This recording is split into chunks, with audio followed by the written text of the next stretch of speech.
it take to be number one? 2 is not a winner, and 3 nobody remembers.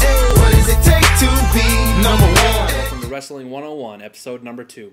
We're going to be talking about the basics of wrestling today, and instead of escapes. I know I had said escapes, but I realized that without a foundation, escapes, takedowns, reversals don't really make a lot of sense.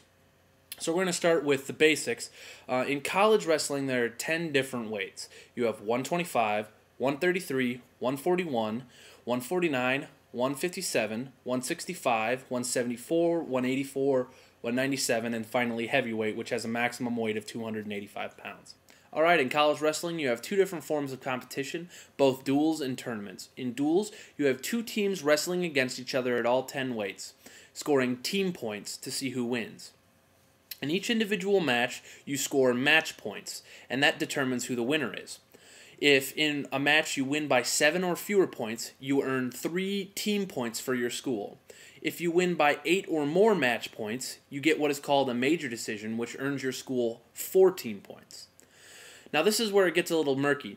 A technical fall is where you beat your opponent by 15 points. As soon as you score 15 points more than your opponent has, the match is over. It's done. You can't score any more points. Now, the reason it's murky is because if you don't get what are called back points, this is only worth 4 team points. Whereas if you get back points, it's actually worth 5.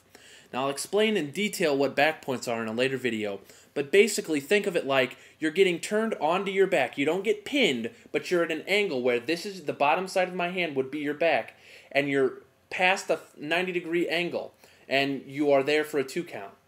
That earns your opponent back points, and then allows him to get 5 points in a technical fall. Finally, there's the most exciting thing in college wrestling, and that's a pin. If you get pinned, or you get a pin in college wrestling, it can take a match that's getting out of hand and turn it right into a match where either team can win it. It is incredibly exciting to see a pin, and when a pin happens, the momentum can shift from one team to the other. And that is worth 16 points. That's why it's such, this great momentum builder. If you have 2 decisions, if you're down 6-0 after 2 matches, and your third wrestler gets a pin, the match is all tied up. The team score is tied at 6-6, and it's like starting over. All right, so next we're going to talk about the college wrestling tournaments. Now these are really, really different from duels, and they're a lot more complicated. I'm going to take a little more time explaining this because of how much more complicated it is and how much more important it is than duels. Duels are really nice, but you win the national championship in tournaments. Now the way tournaments are set up is you have a bracket for each weight.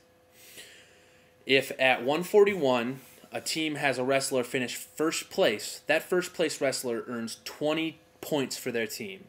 Let's say they have a guy at 125 then finish in third place. He earns 12 additional points.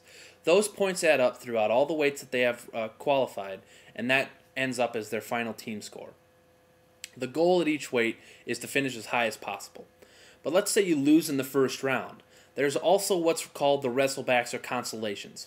If you continue to win in the consolations and you don't lose, you can finish as high as third place, earning your team those 12 points. Doing that is incredibly important, because if you get a bad draw and you wrestle the eventual national championship in like the 3rd round and you drop into the consolation bracket, you still have that opportunity to get a lot of team points for your school. Another way to earn team points for your school is, like in duels, to get what are called the bonus point victories, majors, technical falls, and pins. If you get a pin, it's worth 2 points. If you get a a technical fall, is worth 1.5 points, and if you get a major decision, it is worth 1 point. Alright, so hopefully now you're going to understand what a duel and what a tournament is a little bit better than you would before. You understand what a takedown or an escape is going towards as far as winning a match and scoring team points is. Again, as always, if you have any questions, feel free to contact me through a YouTube message, through a YouTube comment. I'd be more than happy to answer anything. I mean, come on, what better things do I have to do? I'm a college student. What am I going to do, homework? Yeah, right. So I hope that you tune in next time for the next video, Wrestling 101, Escapes and Reversals. This is 10% luck, 20% skill, 15% concentrated power of will, 5% pleasure, 50% pain, and 100% reason to remember the name.